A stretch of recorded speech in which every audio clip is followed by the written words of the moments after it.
overall, it's a good school to attend because it gives you the background so that you have some knowledge on the industry. And that's what employers look for.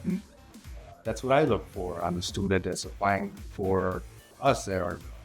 I'm not just looking for someone who knows the book theory, but I'm looking for someone who actually knows how to turn a wrench, how to read a voltmeter, how to diagnose a limit switch. Advice for a new graduate: have good work ethic.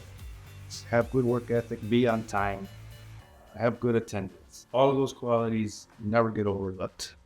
Employers look for responsible employees. Make yourself responsible, be responsible, become a good asset. That's my.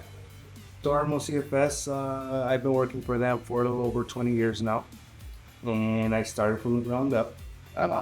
And I can say it's a good company to work for because I'm a prime example of all it takes is good work ethic and some hunger, and you can work your way up to the top.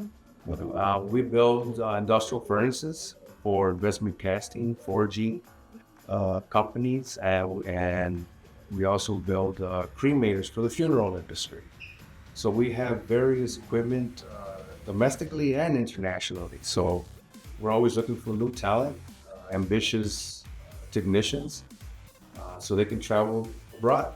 We're not just doing local work in the Chicagoland area. We're traveling to Ireland, India, Tunisia, Canada, Mexico, and all 50 states. So you can't get bored working for us.